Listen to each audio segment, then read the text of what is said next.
So today we're interviewing Brother Tom Spring. Okay, I was born at St. Francis Hospital in Leiliha in Honolulu in 1933.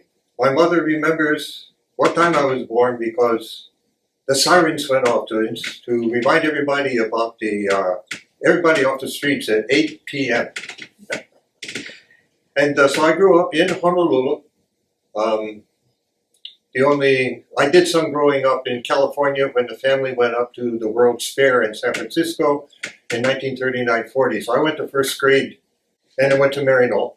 Oh, Marion. Maryknoll down on Wilder Avenue at Sacred Heart Parish.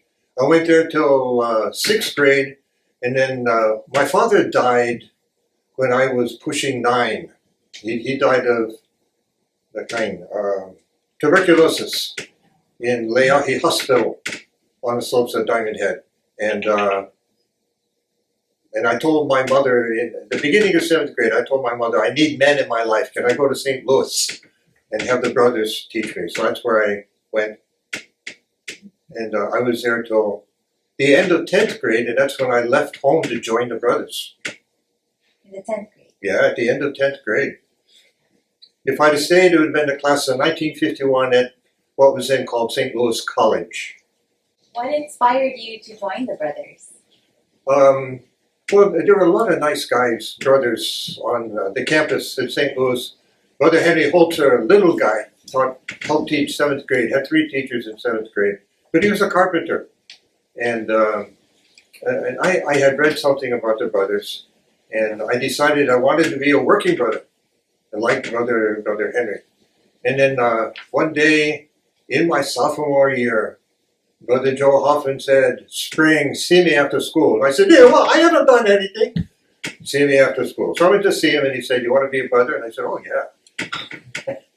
So I went to Santa Cruz, California, where the brothers had what they call a postulate, and I became a postulant. In that place, they began teaching us how to be a brother, but they helped us finish our high school. There were 7 of us, not all from Hawaii. So I had very good teachers there. They sent me to the novitiate to learn even more about being a brother. And novitiate was in upstate New York, where we had snow and all of that. Yeah, so that was a whole year. And it was at the end of that, in 1952, that we took our first vows. Yeah, and after that, we went to University of Dayton and had 1 year of college there. The brothers call it the scholasticate, so we were scholars. And then they decided to move us, the guys from the West Coast and Hawaii, they decided to move us to St. Mary's College of California. And that's where we finished our education. So I graduated from there in 1955 with a major in physics. My first year of teaching was right here at St. Anthony, 1955. Well, I taught 1 year at St. Anthony, and then they sent me over to St. Louis, my alma mater, and I taught physics. Here at St. Anthony, I taught math. In Honolulu at St. Louis College, I taught math and physics.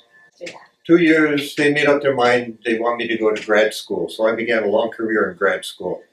Yeah, it was 2 years at Washington University in St. Louis, Missouri, after which I came back to Chaminade University and taught for a year or 2, and then off to New York to study math. And I was in New York City in the 60s for 7 years, trying to learn some more math. So I wound up with 3 master's degrees and 2 PhD degrees that were incomplete. After I finished all the studies, is that what you're asking? I wound up at Chaminade University. How long were you at the Chaminade for? On and off for 25 years. Sometimes I went elsewhere. Yeah, it sort of got interrupted. Wait a minute, 69, 71. I went to work for the headquarters of our province, the Pacific province at that time, trying to help Brother Bob Journeman, who was a primary fundraiser for the province. So I helped him out for a couple of years. And then I taught some at Midi High School in San Jose. Yeah, I taught math there. When I was at Shauna University, 3 of us got together to open a community in one of the dorms, which would include 8 students. So that the 4 men and 4 women. And the 3 of us lived in one part of the dorm, and they were in an adjacent part, and we gathered daily for prayer and dinner. So we would have evening prayer and dinner. Sometimes we would have special observances. But the whole idea was to introduce these 8 young people to Marianist life of prayer and mission. We went and did service projects, usually at the homeless shelter, feeding, cooking, and preparing a meal for the homeless, and those kinds of things. The brothers in the community at that time all decided they wanted to do something else. So we had to close that community. And I said, I want to go back to Maui. So I came over. And I spent 3 years here, and then ran off to Cupertino. The thing in the Bible that impresses me the most is Jesus' one command: love one another as I have loved you. Wow. That's big. I mean, Jesus gave his life. Oh, wow. Keep up the Marianist spirit that you are so good at. The Marianist, family spirit. That really impresses me at this parish is you care about each other so much. And that's what Catholic community living is all about. And it's one of the big things that the Marianists believe in practicing themselves and in our works. Is taking care of each other and loving each other as Jesus would love you. Wow.